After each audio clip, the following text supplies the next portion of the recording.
Hello student welcome to KGS pharmacy.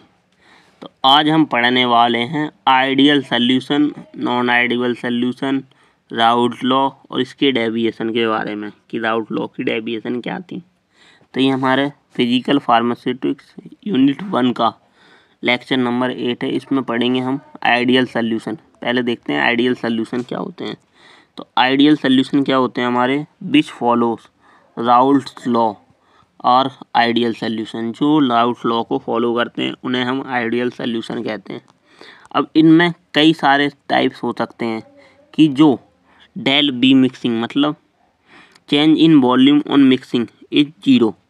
अगर change in mixing या volume of mixing क्या हुआ, जीरो हुआ, सो हमारा आइडियल सॉल्यूशन है। अगर not it zero so is not ideal solution. मतलब change in volume on mixing जब हम क्या करते हैं, जैसे हमारा BF फाइनल वॉल्यूम है, जो V1 V2 दो सॉल्वेंट मिलाए हैं अलग अलग नेचर के तो अगर उनमें मिक्सिंग सही हो रही है, वो जीरो आई है, तो हमारा क्या होगा, मतलब आइडियल सॉल्यूशन है। अगर जीरो नहीं है तो नॉन आइडियल सॉल्यूशन है।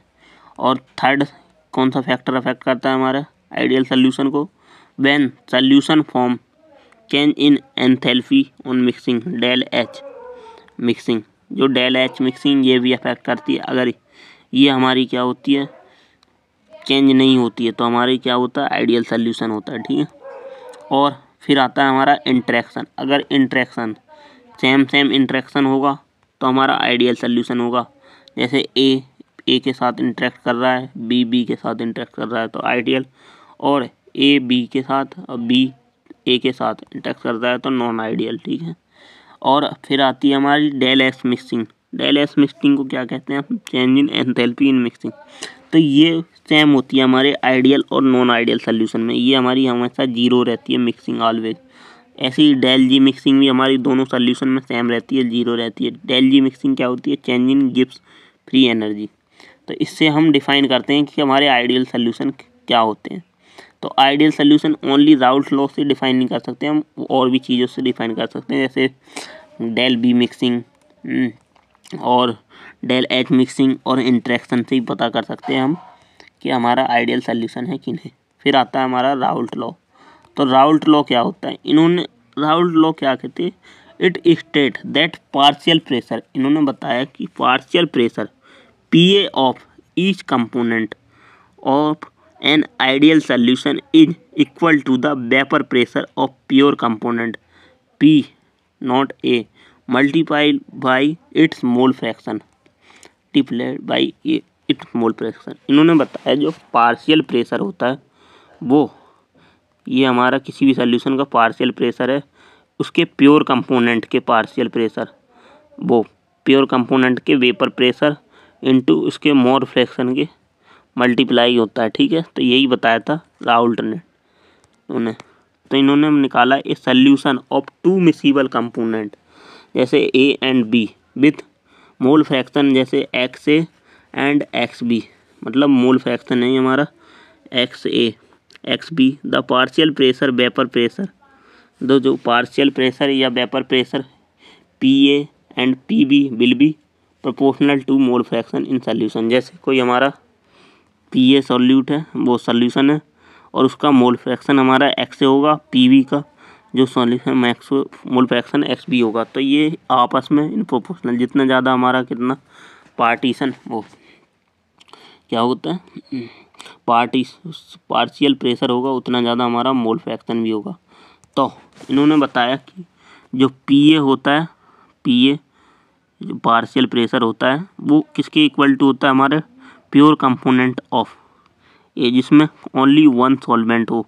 ठीक है। ओनली एक चीज़, ओनली वन चीज़ हो, उसे हम प्योर कहते हैं। ठीक है। तो उसके प्योर कंपोनेंट प्रेशर और मोल फ्रैक्शन के मल्टीप्लाई होता है। ऐसे ही सेम अगर B सॉल्यूशन है PB, तो उसका टोटल प्रेशर कितना होगा, हमारा टोटल मोल जो उसका प्रेशर होगा, पार्शियल प्रेशर होगा, उसके pure form of pressure vapour pressure और उसके मोल फ्रैक्शन के। ठीक है। तो हम टोटल वेपर प्रेशर कैसे निकालेंगे दोनों का, तो टोटल P टोटल कितना होता है हमारा, दोनों को ऐड कर देंगे हम, इसके दोनों PA एंड PB दोनों ऐड कर दिए तो हमारा टोटल प्रेशर निकल गया। दोनों पार्शियल प्रेशर जब ऐड करेंगे तो इन पार्शियल प्रेशर का फॉर्मूला क्या होता है हमने यहाँ निकाला है। तो जो PA का फॉर्मूला होता है उसके क्या होता है, pure form of vapour pressure and mole fraction, ऐसे pure form of vapour pressure of B and उसके मोल फ्रैक्शन। तो ये हमारा राउल्ट लॉ निकल आया। अब राउल्ट लॉ ने एक कर्व तो बताया, इन्होंने कर्व डिफाइन किया कैसे कि इन्होंने एक टेढ़ा मेढ़ा कर्व बताया। ये किस टाइप से कर्व है ये देखिए। पहले इन्होंने क्या लिया, इधर लिया ये कंपोजिशन। तो कंपोजिशन के बेसिस पे इन्होंने कर्व बताया। कंपोजिशन कैसे, जैसे हमारा यहाँ पे मोल फ्रैक्शन क्या था, 1 था। जब हमने इसको इंक्रीज किया, मतलब जब ये हमारा X से कंपोजिशन B की तरफ गया, मतलब pure component A pure component B के साथ जब मिक्स होने के लिए गया तो इसका क्या हुआ, जो मोल फ्रैक्शन A का था वो क्या हो गया, 0 हो गया। यहाँ कितना था, 1 था। और ऐसे ही जब XB का यहाँ कितना था, 0 मोल फ्रैक्शन, बट ये जब इधर गया अपनी तरफ, मतलब प्योर कंपोनेंट B की तरफ, तो इसका मोल फ्रैक्शन क्या हो गया, 1 हो गया। तो इससे क्या डिफाइन होता है कि जो वेपर प्रेशर होता है, जो पार्शियल प्रेशर ऑफ B अगर इंक्रीज होता है तो मोल फ्रैक्शन ऑफ A या पार्शियल प्रेशर ऑफ A भी इंक्रीज होगा और डिक्रीज भी साथ में होगा। तो टोटल प्रेशर हमारा ऊपर इस टाइप से बनेगा हमारा कर्व सॉल्यूशन का। तो ये हमारा इस टाइप से कर्व है।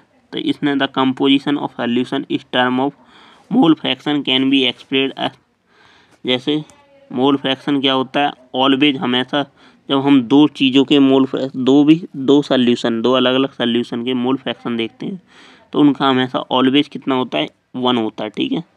तो अगर वोल्टेज हमारा जो XA component and XB B component दोनों का मोल फ्रैक्शन 1 है तो XA का मोल फ्रैक्शन कितना होगा, 1 माइनस XB। तो हमारा PA इक्वल टू क्या होगा, P0A, मतलब प्योर कंपोनेंट का मोल फ्रैक्शन, प्योर कंपोनेंट का vapour pressure minus 1 minus XB। Then pure component ऐसे ही हमारा B का क्या होगा, XB। अब ये XB आ गया तो हमारा क्या होगा, या AXB, तो इसका क्या होगा, PA माइनस PA, मतलब P0 pure component of pressure minus pressure partial pressure, तो upon pure component pressure of A। ठीक है। तो इस टाइप से हमारी इक्वेशन फर्स्ट बनी।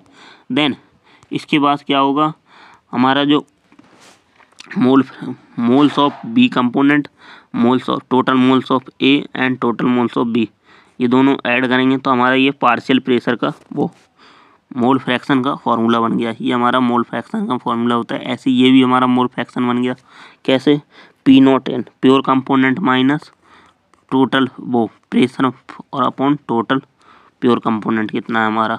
तो ये हमारा जो Na एंड Nb क्या होते हैं, हमारे मोल्स ऑफ सॉल्यूट होते हैं।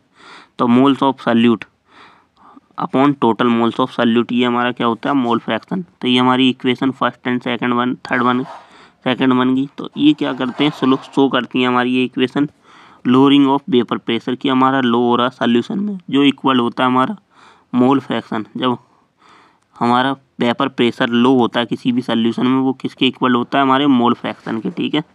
तो यही इसने डिफाइन करा है यहाँ पे हमारा जैसे वेपर प्रेशर हमारा क्या हो रहा है, डिक्रीज हो रहा है, लो हो रहा है, तो हमारा वो मोल फ्रैक्शन के बराबर हो गया। एंड देन इसकी डेविएशन क्या होती है राउल्ट लॉ की, तो 2 डेविएशन है, या पॉजिटिव एंड नेगेटिव।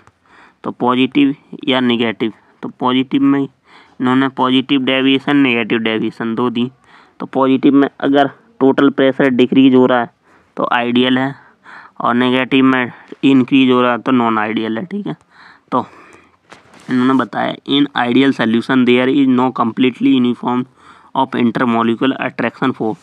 अगर कम्प्लीटली यूनिफॉर्मली जो इंटरमॉलिक्यूलर फोर्स है, वो अट्रैक्टिव फोर्स जो इंटरमॉलिक्यूलर फोर्स है आइडियल सोल्यूशन की, वो non completely uniform intermolecular force के साथ मिक्स नहीं हो रहा है सोल्यूशन, तो वो क्या होगा, सच ए मिक्सर रियल या नॉन आइडियल सोल्यूशन कहलाएगा।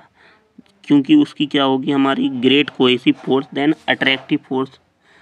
तो अगर जिसके पास ज़्यादा ग्रेट अच्छी कोहेसिव फोर्स होगी तो उसकी अट्रैक्टिव फोर्स भी ज़्यादा होगी, तो वो हमारा रियल सॉल्यूशन कहलाएगा, क्योंकि वो जल्दी टूट जाएगा कोई सी फोर्स की वजह से।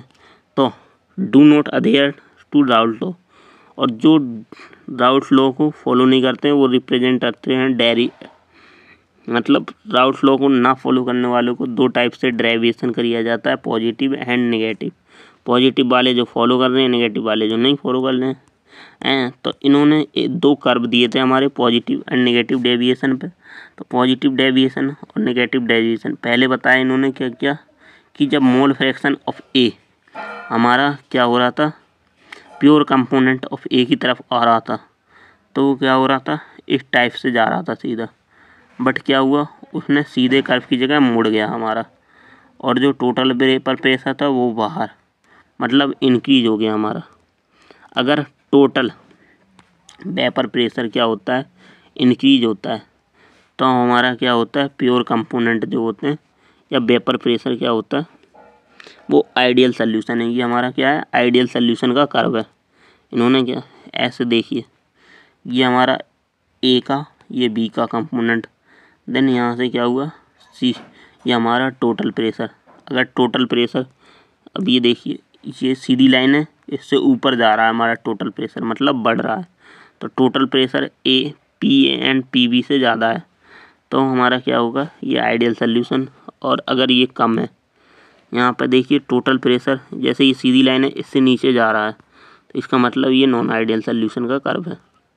ठीक है, अब इसकी एप्लीकेशन क्या होती है हमारे राउल्ट लॉ की, तो ये डिटरमाइन करता है vapour pressure of component of a solution का वेपर प्रेशर कितना होगा किसी भी सॉल्यूशन का। तो it apply to determine boiling point, कि बॉइलिंग पॉइंट कितना होगा दो कंपोनेंट मिक्सर का और अगर इसकी लिमिटेशन क्या क्या है हमारी, so they apply only very dilute solution, जो वेरी डाइल्यूट सॉल्यूशन उन पे अप्लाई होती है हमारी राउल्ट लॉ। और this apply to solution containing only non volatile, ऐसे सॉल्यूशन पे अप्लाई होता है जो नॉन वोलेटाइल है। और this does not apply to solute that dissociate और solution associate with the in particular solution, उनके साथ भी ये अप्लाई नहीं होता है जो डिसोसिएशन और वो एसोसिएशन देते हैं जब किसी सॉल्यूशन में मिक्स करते हैं। तो ये हो गई हमारी राउल्ट लॉ, उसकी लिमिटेशन, एप्लीकेशन और डेविएशन और आइडियल सॉल्यूशन। तो थैंक यू।